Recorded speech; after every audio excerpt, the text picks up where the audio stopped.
弟兄姐妹平安，我们今天持续要来看以赛亚书第5章8到30节。第8节这样说：你们要遭殃了，你们已经有田地房屋，还贪图更多的田地房屋，别人连住的地方都没有，你们竟把这一大片土地独占了。继昨天1到第7节讲到这个比喻，葡萄园的比喻，上主他有一个心志，就是要对他的以色列人民期待是好树可以结好的葡萄。但是上主失望了，因为以色列悖逆，他们所行的不是公义，不是公平的事，反而是暴虐跟冤声载道的行为。于是今天进一步，上主说明了清楚，更具体的说，你们有祸了。是哪些具体的祸行呢？或许我们也好好来反省一下我们自己，也是对我们来说。第一个就是祸灾那些以房子接房子，只顾着自己独居的这个境内，而不管别人有没有地方可以住。第二个是那个清早起来只追求浓酒，也就是他荒宴醉酒的人，他对神没有兴趣，他只爱吃喝，那么神就让他们挨饿饥饿。第三种是那些虚假之系神欠罪孽的人，也就是那些急速行恶的人，是很快要看见结果，但他却忽略了神的审判，因为他们要看看是自己的作为会先成就，还是神的审判会先到呢？第四种的行为就是那一些颠倒是非的人，把黑的说成白的，把白的说成黑的人。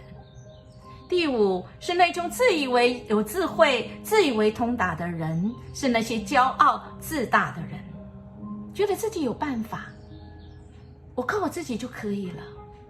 最后一个是那些爱喝酒并且受贿赂而屈枉正直的人。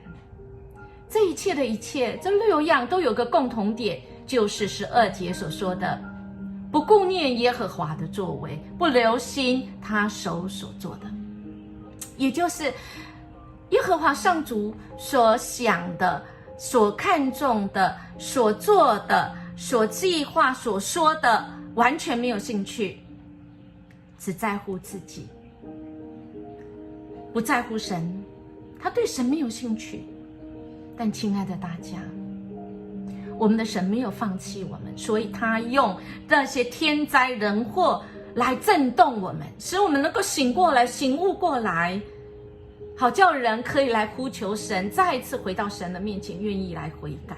亲爱的大家，我们要到这个地步才要回转吗？因为神不是要处罚我们为目的，神是要我们回来，好不好？我们连离开神都不要离开，我们好好做这6样，我们真的要来避免。主啊，求你帮助我，让我不落在那个遭殃里面，让我在乎主你所听、你所想、你所说的一切，我就照这样去行。求神来帮助我们，我们一起来祷告。主，我要感谢你赐给我们这么多，但主，我们常常自以为这是我们努力，这是我们的，我们却忘记我们不过是所有权人而已。我们的所有权是神，不是我们，我们是管理者。求神你帮助我们，教导我们好好管理，按照你的旨意来管理。求神你帮助，用主你的眼光来看待你所赐给我们的一切，按你的心意来分配这一些。奉主耶稣基督的名求，阿们。愿我们的生命今天可以去向神，这一些我们所拥有的，我们没有所有权，真正所有权在于神。我们成为一个好管家，按神的心意来管理。我们今天活出一个好葡萄的神的所喜爱的儿女。我们明天见。